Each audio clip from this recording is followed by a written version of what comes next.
Les perspectives de marché, vous le savez, ça fait des années qu'on analyse ça. On a développé des petits modèles statistiques. On est capable de voir les causes à effet. Fait qu'on suit. Là.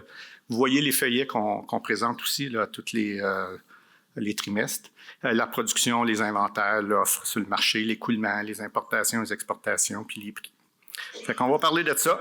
Le premier, bien, la production cette année, vous le savez, la production a été quand même bonne. Ça, c'est pour l'ensemble du Québec. C'est le plan conjoint plus Côte-Nord et un petit peu le Témiscamingue. Donc, essentiellement, puis la Haute-Mauricie, on a eu à peu près au même niveau de production cette année que l'année dernière. Ça demeure quand même 2 très bonnes années de production, coup sur coup. On va le voir dans la prochaine. Votre moyenne est rendue à peu près 85 millions de livres, puis vous roulez autour de 110, 115 millions de livres depuis 2 ans. Donc, beaucoup de production. Par contre, l'autre grande région productrice qui sont les maritimes, eux autres, leur production qui a été record quasiment l'année dernière, quand même été en forte baisse cette année à 126 millions de livres. Donc, eux autres, vous allez le voir, sont en bas de la moyenne. Et l'autre joueur qui est le Maine, ça fait 2 années là, que c'est plus difficile. Donc, premier constat qu'on peut faire, c'est que le Québec, ça fait 2 années back-à-back qu'on a beaucoup de volume. Les autres régions, c'est en baisse, donc ça donne un peu d'oxygène. Fait que quand je le regarde globalement sur l'offre, ou pas l'offre, excusez, la production totale en Amérique du Nord, j'ai additionné le Québec, plus les maritimes, plus le Maine. On a notre historique de 2014 jusqu'à 2023. On voit que notre moyenne est à 300 millions de livres et essentiellement, cette année, on est à 308 millions de livres. Donc, premier constat, est-ce qu'il y a beaucoup de production qui milite en faveur d'une baisse de prix cette année? Hein, on est dans la moyenne. On est plus bas que l'année passée. Normalement, les prix auraient dû soit se maintenir ou augmenter un peu. C'est ça qu'on observe? Non, on va le voir. Donc, c'est pas ça qui peut expliquer un peu la tendance baissière qu'il y a eu des prix là, dans les derniers mois. Je m'en vais dans la production des bleuets en Corrèze, les gros bleuets, qui est votre compétiteur sur les marchés congelés. Bien, eux autres, c'est l'historique. Puis, par rapport à moyenne, c'était très difficile cette année. Ils sont en bas de la moyenne historique. C'est toute la production de l'Amérique du Nord. Donc, Canada, États-Unis. On le vit actuellement, là, il va faire 12 demain. Là. L'effet El Niño a frappé fort sur la côte ouest américaine, côte ouest canadienne, mais elle a frappé aussi en Amérique du Sud. Je n'ai pas les données ici, mais je les ai dans mon ordi. Pour ce qui est du Pérou, du Chili, surtout le Chili, qui est un gros transformateur aussi, qui congèle beaucoup de bleuets. El Niño a fait ses phases, excusez l'expression, donc des baisses de production importantes. Fait que là, de ce côté-là, on voit qu'il y a une faible production de bleuets en Corrèze. 324 millions de livres au lieu de 360 de moyenne. L'effet El Niño, puis il y a un impact important en Amérique du Sud. Cette année, ou l'année qui vient de se terminer en 2023, les importations américaines de bleuets congelés en provenance des autres pays, à l'exception du Canada, n'ont jamais été aussi basses depuis, je pense, 7, 8 ou 9 ans. Fait que c'est clair que du bleuet en Corrèze, il n'y en avait pas beaucoup pour venir vous compétitionner. Est-ce que ça explique une baisse de prix? OK. Ça va pas bien, mon affaire. Bon, on continue. Ça, c'est l'offre totale. J'ai additionné la production d'Amérique du Nord de bleuets Corrèze, de bleuets sauvages, plus les inventaires. Je vais vous parler des inventaires après. Ce que je regarde, je disais peut-être c'est de ce côté-là. L'offre totale, c'est où qu'elle est? Elle est en moyenne. Est-ce que ça justifie des baisses de prix? Colique. Je vais y arriver. Donc, au global, l'offre de bleuets congelés en Amérique du Nord s'inscrit dans la moyenne 23-24. Donc, on a 790. Puis, mes estimés, c'est pas parfait, là, parce que c'est des contacts que j'ai un peu partout. J'assiste à des conférences, à des choses, je glane l'information, mais mettons qu'on est dans la moyenne. Une moyenne courte même. N'oubliez pas que la consommation continue à augmenter. Fait que ça devrait être positif, ça aussi. Par contre, là, je vais vous donner une partie de la réponse. Ça, c'est les inventaires aux États-Unis de bleuets congelés. Ça inclut Corrèze et le sauvage. Ça, c'est la moyenne. C'est les inventaires au 1er juin. Pourquoi j'ai pris le 1er juin? Vous allez me dire, la récolte commence, vous autres, au mois d'août. C'est parce que les bleuets en Corrèze aux États-Unis commencent à récolter ça. Pour ce qui est de ceux qui congèlent, là, il y en a quasiment à partir du mois de mars-avril, si je m'en vais en Floride, mais dans les États où ils transforment le produit, ils commencent là, puis ils commencent à magasiner du bleuet congelé. Fait que les inventaires au 1er juin 2023, donc avant qu'on commence la récolte, ils étaient où? Très haut. Je vous ai-tu déjà expliqué que quand les inventaires sont hauts, c'est pas bon pour les prix? Donc, est-ce que ça peut expliquer une baisse de prix? Puis ceux qui lisent mes feuillets, j'avais dit il y a quelque temps, au mois de... je dirais au début, cet été, je pense, ou au début de l'automne, j'avais intitulé ça une baisse de prix, mais une reprise en janvier. Je suis toujours sur ce scénario-là. Fait qu'essentiellement, ce qu'on voit... Pourquoi ça ne marche pas, là? OK. Donc, on voit que les coûts de main est au ralenti parce que pour que des inventaires augmentent comme ça, rappelez-vous, l'année passée, là, je vous avais présenté, la production avait été très élevée, puis Christy, on n'exportait pas, le stock ne sortait pas. Ça veut dire quoi? C'est que les gens ne l'achetaient pas. Puis s'ils ne l'achètent pas, ça fait quoi? Ça reste où? Hein? Parce que c'est quoi les inventaires? C'est probablement le meilleur indicateur quand on analyse le marché. C'est ce que tu produis, moins ce que tu vends, puis ce qui reste s'en va où? Dans les inventaires. Fait que quand tu produis plus que qu'est-ce que tu vends, les inventaires montent. Puis quand tu produis moins que qu'est-ce que tu vends, tes inventaires baissent. Donc, l'effet sur le prix est inverse. Fait que jusque-là, vous me suivez? Commencez à mieux comprendre pourquoi on a moins de prix. L'autre facteur, bien là, voici les prix que j'observe, moi, sur le prix. C'est mes analyses sur le prix bleuet sauvage congelé conventionnel. Ce n'est pas les prix à l'exportation, j'ai mes petits calculs à gauche, puis mes contacts, puis mes mesures. Ce que j'observe à date, c'est que c'est toutes les saisons. L'année dernière, on avait été en 2021, quand je vous ai dit que ça s'est bien vendu, ça s'est vendu à 2,5 pièces, le prix du bleuet congelé. Vous avez été payé 1,5 pièce. L'année passée, ça s'est vendu autour de 1,75, vous avez été payé en moyenne 72 sous. Cette année, à 1,45, vous allez être payé combien? Allez-y. Une idée? Une pièce, j'aimerais bien, là, mais non. Tu sais, des fois, le syndicat, il me dit, Gilbert, pousse un peu. Mais oui, mais il y a une expression, pousse égal. On va le voir tantôt, là, je suis probablement plus en bas, autour du 45 cents, puis peut-être moins. Là. Ça va dépendre de quelque chose, puis j'y arrive. Les prix du bleuet conventionnel sur les marchés est en forte baisse cette saison-ci à cause des inventaires. Puis là, je vais vous expliquer d'où ça vient, cette baisse-là. Ça, ici, c'est les prix à l'exportation. Ça, c'est vos prix que les usines québécoises exportent, qui déclarent à l'Agence canadienne des douanes. Et je le suis depuis 2014 jusqu'à cette année, mes prévisions 2023-2024. Ça inclut, non seulement, tantôt, je vous ai parlé un prix un peu plus bas là, dans l'autre année, ça inclut le biologique. Vous en faites à peu près 25-30 % de biologique qui est exporté dans votre panier de produits. C'est sûr que le biologique, il y a une prime dessus, donc les prix sont un peu plus hauts. Donc, ce qu'on observe, c'est le prix du bleuet sauvage exporté. Ça, c'est pour l'ensemble canadien. Peut-être un petit peu moins de bio, là, je suis peut-être à 10 % dans l'ensemble canadien. Ici, j'ai mis le prix des bleuets en Corrèze, mais est-ce qu'il est plus haut ou plus bas? Bien, malheureusement, il est plus haut cette année. Qu'est-ce qui explique ça? C'est la question, là, le syndicat me demande que je l'ai dit, Gervais m'appelle ou Nicolas, il dit « Hey, Gilbert, pourquoi? Qu'est-ce qui se passe? » Il y a moins d'inventaire dans le Corrèze, la production est plus faible. Nous autres, on avait 2 back-à-back des productions importantes. On va le voir. Puis la dernière fois que j'ai eu une inversion de prix de même, M. Plourde parlait tantôt qu'il était parti d'un bon temps pour un transformateur, c'est-à-dire quand le prix n'était pas cher. Mais ça, c'est dans les années, ça fait quand même, là, en 2016-2017, je ne vous rappellerai pas cette époque-là, c'était une période difficile. Donc, c'est quand même préoccupant. Il n'y a pas de raison d'être que votre produit se vende moins cher. Moi, j'essaie de comprendre, puis je cherche. Donc, il faut remonter à la crise de 2016 pour voir ça. Les taux d'intérêt, qu'est-ce qu'ils ont fait? Pourquoi je vous parle des taux d'intérêt? Ah, ça coûte plus cher à garder des inventaires. Là, tu as des inventaires, puis ça coûte plus cher à les garder, puis en plus, tu vois que le prix baisse. À quel prix qui ont coûté ces inventaires-là qu'il y avait à la fin de l'année, en début de l'autre année? Votre 72 cents, converti après usinage, ça coûte à peu près 85 sous de coût de revient pour le transformateur. Après ça, bien, combien ça coûte par mois, garder ça? Au moins de cents, mettons. Là. Fait que là, tu es rendu à quoi? 85 plus 12, 97 cents. Puis là, tu as tes frais d'intérêt à chaque mois qui se calculent sur ce 97 cents-là. Quand le taux d'intérêt est à 2 %, c'est tel que tel. Quand il est à 7-8, puis là, il se passe un autre phénomène. Ça, c'est celui qui l'a, l'inventaire. Leurs clients qui avaient d'habitude d'acheter vite puis de le storer, ils ont-tu le goût de faire ça? Fait que là, t'es vendeur, là, tu travailles pour une usine de transformation, puis t'es acheteur à l'autre bout, puis là, ils se parlent. Qui a le gros bout du bâton? Fait que c'est sûr qu'il y a un coût très élevé, puis ça coûte de plus en plus cher, parce que ça a coûté 72 sous au producteur, plus les frais d'intérêt, les frais d'entreposage, etc., plus le risque aussi d'effondrement de prix des marchés. Parce que les autres, ils l'ont payé, cet inventaire-là. Fait que si le prix de marché tombe en bas de le prix de revient, ça fait quoi? Des pertes. Là, ça va bien après coup dire « Ah, j'aurais peut-être dû attendre. » Ouais, mais quand tu es dedans, là, c'est plus difficile. Fait que là, j'ai montré, puis celle-là, C'est peut-être celle-là, je vous ai dit, c'est la plus délicate. Ça, c'est les prix à l'exportation des bleuets sauvages congelés du Québec, incluant le biologique. L'autre, j'ai mis les maritimes.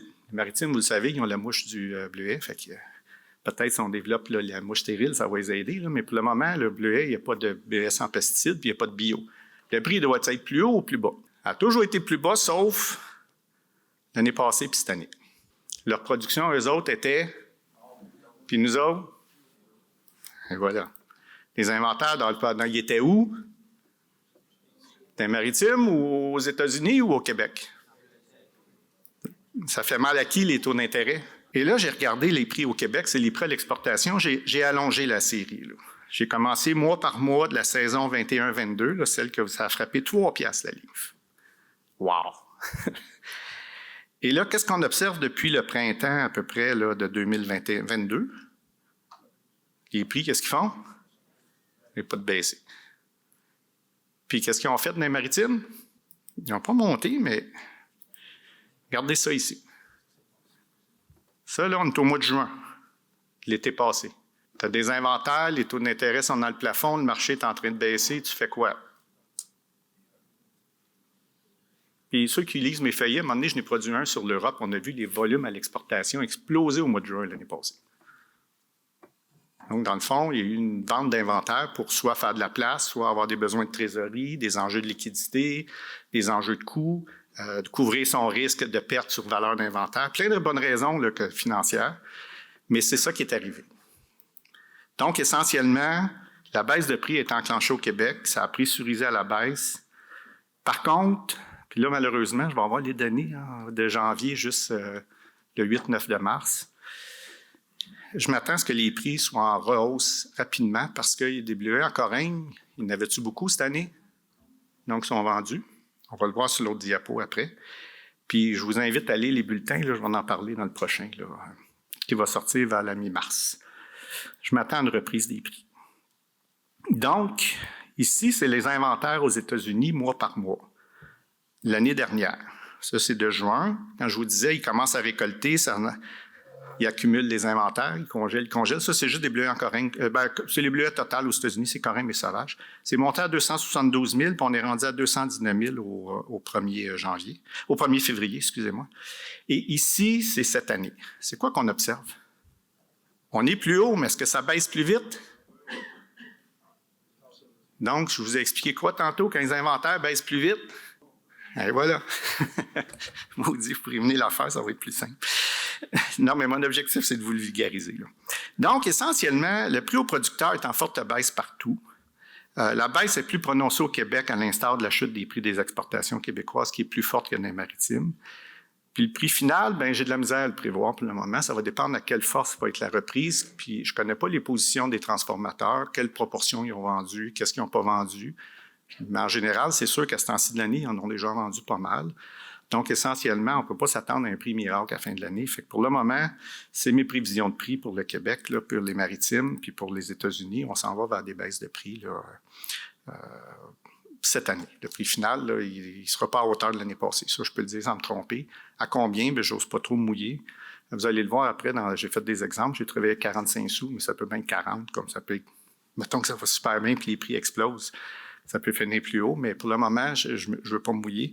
Mais essentiellement, il va y avoir une baisse de prix pour les raisons que vous avez vues. Je suis allé voir durant une semaine donnée, c'était quoi le prix des sacs de bleuets dans les sauvages dans les épiceries. Puis je suis allé voir le prix qu'on vendait, notre prix des transformateurs, puis je connais votre prix, fait que j'ai calculé les marges entre chaque. Fait que je vais vous présenter ça, comment ça a évolué de 2019 à 2023. Et ce que je cherchais à analyser quand j'ai fait ça, c'était votre gros prix qu'on a vu tantôt quand vous aviez eu 1,5 pièce. Rappelez-vous, qu'est-ce qui est arrivé quand le prix est monté 1,5 pièce? Y avait-tu beaucoup de bleuets sauvages? C'est un surtransformateur comme M. Plourde qui a besoin des bleuets là, pour faire du chocolat puis vendre ça aux consommateurs. Là. Si tu n'as pas de produit, puis le prix là, il est rendu à 3 piastres, tu fais quoi? Tu changes de fruit? Mettez-vous dans leur position, essayez de comprendre. Là, c'est toi là, qui a lâché sa job, qui a parti ça, puis là, il dit « J'en ai plus pour toi. » Ou si tu en veux, il est 3 pièces et demie, puis toi, tu vends ça 3 pièces et demie, ton sac au complet. Là, tu dis « Ça ne marche pas. » Mais là, c'est dans la situation qui ont été vos acheteurs de vos transformateurs. Donc, essentiellement, moi, ça m'inquiétait, puis malheureusement, j'avais raison. Ça m'inquiétait parce que je l'ai vu dans d'autres secteurs. Après ça, les acheteurs, vos acheteurs finaux se réveillent de bord, trouvent des solutions. Fait que quand tu veux rentrer dans le marché, c'est-tu facile? Ils trouvent des solutions, fait que c'est plus difficile. Fait qu'on le vit. Puis là, ce que je vais vous présenter, c'est des exemples. C'est pas exhaustif, mais je pense qu'il faut le prendre comme une étude de cas, mais ça représente quand même assez bien le marché. Première des choses que je veux expliquer, pour ceux qui étaient à Péribonka, je n'avais parlé un peu. Ça, c'est la production mondiale de bleuets totale.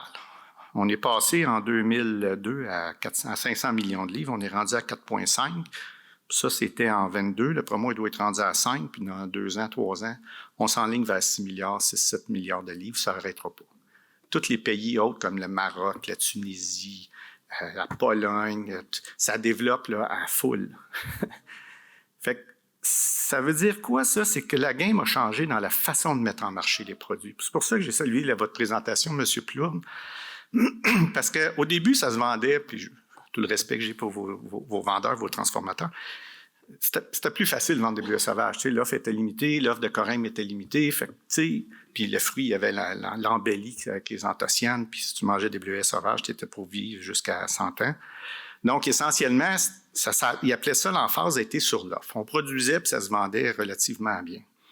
Après, il y a eu l'emphase, le corail s'est développé. Là, la qualité, le monde commençait à être un petit peu plus difficile parce qu'il y avait des alternatives. Mais aujourd'hui, on est ailleurs. Un peu ce que M. Plourde vous a expliqué, on est dans valeur ajoutée, puis de plus en plus la segmentation de marché. Il faut travailler là-dessus, il faut que vous valorisiez davantage. Quand je parle de segmentation de marché, il faut que vous différenciez votre produit avec le bleuet de corail. Il faut que vous soyez présent à ces marchés, mais tout le temps. Fait qu'on va y revenir, je vais en parler. Fait que, dans le fond, je suis allé voir l'enjeu de marge des producteurs transformateurs. Dans le fond, hey, ça, j'ai trouvé ça dans mon fond de tiroir. Non, mais ça va mal, c'est une pièce ronde d'essayer d'illustrer ça.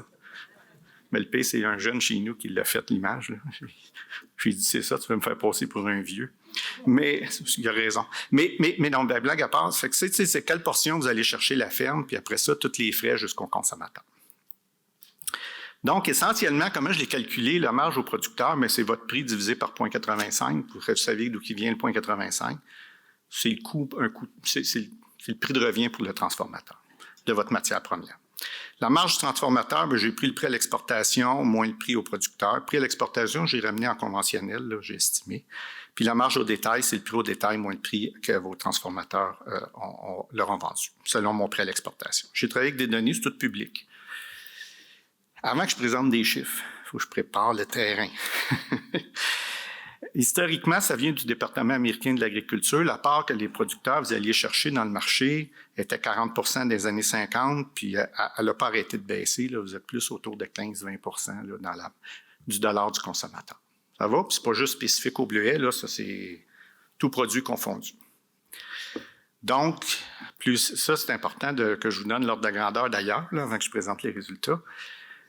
Il y a une étude assez récente de l'Université du Michigan qui développe beaucoup là, dans le secteur agroalimentaire. Puis en passant, l'État du Michigan, c'est un État qui est très développé dans la transformation alimentaire. Donc, il y a bien des études intéressantes qui viennent là-dedans puis qui nous donnent l'info sur tout l'enjeu de la transformation. Ce qu'ils disent, eux autres, dans leurs études, c'est que 30 à 40 du prix au consommateur va à la production, à la transformation, puis l'autre 60-70 ben, c'est toute la chaîne d'approvisionnement, le courtage, la distribution, les grossistes, le détail. Bref, tout le monde qui manipule le produit. Et l'autre élément, je ne vous lirai pas ça, je sais que c'est petit. Je voulais juste vous montrer que la mise en marché de votre bleuet, c'est complexe en terre. Ça ici, c'est en Europe, c'est une étude qui a été faite qui montre que quand ton produit est importé, il s'en va là, il peut s'en aller soit un transformateur ou s'en aller dans un emballeur, puis après, il peut s'en aller sa tablette. Moi, ce que je vais vous présenter, c'est juste le volet emballeur-tablette. Mais après ça, quand vous exportez vos produits, il peut être acheté par un surtransformateur qui va faire des fruits, des choses, puis après, il va s'en aller dans des confitures, il peut aller sur le marché institutionnel. Bref, les canaux sont énormes. Mais vous imaginez qu'à tous les fois que je complexifie, est-ce que votre proportion de dollars augmente ou baisse du consommateur? Fait que vous êtes dans ce game-là, votre industrie. Oups, je suis allé vite, là. Il y a 50 des fruits congelés sont vendus tels quels en Europe, c'est-à-dire ils s'en vont dans des sacs. Puis le reste, c'est des concentrés, des confitures, des ingrédients pour faire des yogourts ou des muffins au bleuet, etc., etc. Fait que c'est important, je voulais quand même le mettre en perspective. Moi, tout ce que j'ai regardé, c'est le volet simple. Producteur, transformateur, puis un petit sac à l'épicerie. Donc, on a fait 40 échantillons, on a regardé les bleuets sauvages, le corymbe, les framboises, les canneberges. Premier constat entre le 2019 et 2023, est-ce que les prix ont monté ou baissé? À l'épicerie? Facile, celle-là. Tout le monde a monté. Hein? Les framboises ont monté, les bleuets sauvages. J'ai pris le même produit là, en 2019, en 2023, la même bannière, la même place. Puis, donc, on voit que ça a augmenté. Jusque-là, pas de surprise. Conventionnel, bio, même affaire, même histoire, les prix montent. OK? Puis le bio se vend plus cher que le conventionnel en épicerie. Jusque-là, pas de surprise. Mais là, j'ai eu une surprise. Là, je m'assinais avec mon économiste chez nous. Je dis, Nicolas, cherche. Il dit, j'en trouve pas, Gilbert. Parce que la dernière fois qu'on avait fait l'enquête, les marques, souvent, c'était du 600 grammes les bleuets sauvages. Les sacs. Et là, je trouvais des sacs de 400 grammes. Ça fait quoi, ça? Plus de prix ou moins de prix au producteur? Mais ça vient d'où? Je me suis posé la question. Parce que moi, je me rappelle quand les prix sont montés bien haut en 21, j'en achète beaucoup des bleuets congelés. Moi, j'achète à l'épicerie, là, je ne peux pas aller chercher dans le champ chez nous. J'en trouvais plus, colique. Puis quand je les ai vus réapparaître, ils étaient chers, puis il y en a des petits sacs. Qu'est-ce qu'ils ont fait, les emballeurs qui n'avaient pas de volume? Ils ont baissé les volumes. Mais ça ne change pas du jour au lendemain, parce qu'un coup que tu changes ton packaging, tu as changé tes marques, tu ne te reviens pas 5,30 sous. Là. Fait que là, c'est ça qu'on a observé dans votre secteur. Donc, ici, cette hausse de prix-là vous fait mal. Puis, je vais vous en montrer ce que ça fait comme effet. Ça, c'est mon sac. En 2019, mon 600 grammes, 4,18 $ le sac, choix du président, bleuet sauvage. Puis, je ne vise pas de marque plus que l'autre, les constats sont pareils. Mais choix du président, je ne trouve plus du 600. J'ai trouvé du 400, il est rendu à 5,99 le sac. Fait que le prix de la livre, il est passé de 3,16 à 6,79. Combien vous êtes payé cette année, j'ai dit? C'est correct, on continue. Mais qu'est-ce que ça crée? Ça crée deux problèmes. Le prix à l'unité il est plus élevé. À ces temps-ci, les consommateurs, ils cherchent à payer plus cher ou à payer moins cher à leur épicerie. Fait que quand ils regardent sur la petite étiquette, là, en dessous du... Le prix par gramme, là, ils regardent, hein, donc, il est plus puis il y a l'autre gros bleuet à côté, là, qui, on va le voir, il est moins cher. Donc, essentiellement, le consommateur, le prix est plus cher, donc plus dur à vendre, je ne vous apprends rien. Puis, quand il achète un sac, il achète plus ou moins de volume? Donc, si je veux passer beaucoup de volume, tu sais, je vends ça plus cher l'unité, puis j'ai beaucoup de volume à passer. C'est tough. Fait que je continue. Puis l'importance de la grosseur du sac, j'ai repris toujours cette année, en 2023, j'ai pris toujours mon choix du président des bleuets sauvages. Au lieu de 400 grammes, j'ai pris 1,5 kg. C'est sûr qu'il est à 6 $, l'autre qui est 15 $. Sauf que le prix de la livre, lequel est le moins cher? Le gros ou le petit sac? Il y a une méchante différence. Fait que quand on crée des raretés dans le marché puis ils réduisent le sac, c'est-tu bon ou pas bon pour vous? OK, on continue. Mais là, celle-là, elle n'est pas pire. Je regarde le bio, je suis allé voir Compliment, c'est Métro, ça. Ou c'est IGA, je ne me souviens plus, c'est IGA. Donc, essentiellement, on voit que le bio se vend plus cher, puis jusque-là, le même constat. Par contre, eux autres sont restés dans le 600 grammes. Mais là, quand je suis allé chercher celui-là, tenez bien votre truc. Je suis allé voir le 400 grammes, 5,99 conventionnel, 600 grammes, 8,49 biologique. Lequel est moins cher à la livre? Donc, les bleuets sauvages congelés, l'effet de la baisse de prix au producteur, même volume, ça, c'est mon analyse 2019, vos marges. Faites attention, je sais que vous n'avez pas été payé 64 sous, là, mais je l'ai divisé par 0,85, c'est le prix de la matière première pour le transformateur. Fait que j'ai calculé les marges ici en production, soit vous aviez 17 % du prix au détail, 96 cents, 23 % de la marge est allée au transformateur, puis 60 % entre le transformateur et le détaillant. Là, je ne dis pas que c'est les détaillants qui ont tout pris, là, vous avez vu la liste de joueurs qui manipulent votre produit, c'est entre les deux. Je l'ai fait en 2023. Bien, mon prix est passé de 3,78 à 4,78. La marge pour le transformateur, en tout cas au détail, je vais appeler au détail, excusez-moi, est passé de 2,27 à 3,38. Donc, il va chercher 71 au lieu de 60. Votre transformateur, c'est à peu près pareil, 86 cents, 18 de marge. Puis vous êtes passé de 17 à 11 Le 54 sous, ce n'est pas votre prix frais, c'est l'équivalent 45 sous à la ferme. J'ai travaillé avec cet exemple-là, je vous ai dit tantôt que le prix final, j'attends avant de me commettre là-dessus. Donc, effet de baisse de prix au producteur, même volume. Mais là, on continue. Mais là, je vais prendre mon sac de 400 grammes versus mon 600 grammes de 2019. Ça va faire quoi, vous pensez? 18 c'est mon même exemple, puis là, je m'en vais cette année. 400 grammes. 3,40. Ça coûte plus cher à manipuler, des petites unités, le coût du sac. Ça coûte plus cher, les sacs. Tu as plus de plastique pour le petit livre de bleuets que tu manges. Tu as plus de manutention, tu as plus de tout. Je ne dis pas qu'ils vous ont volé, là. Je dis juste que l'argent va ailleurs que dans vos fermes. Et le transformateur, toujours pareil, puis vous, toujours pareil, mais en pourcentage, c'est beaucoup plus bas. Fait que vous comprenez pourquoi j'ai salué la présentation de M. Plourde. Les bleuets en Corrèze, qu'est-ce qui s'est passé eux autres? Ça a fait quoi, vous pensez? Ça, c'était les résultats de 2019. 2023, ça a fait quoi, le Corrèze? Tout le monde a monté. Les prix ont monté, la marge a augmenté au détail, la marge au transformateur a augmenté, puis la marge au producteur a augmenté. Fait que ça, il y a de la réflexion à faire dans vos choses. Je pense qu'en travaillant ces trois éléments-là, il faut se donner des stratégies. C'est pas facile à faire. Si c'était facile, ça serait déjà fait. Mais ça se travaille comme filière, comme industrie. Fait que je vous invite là, à y réfléchir et à travailler là-dessus.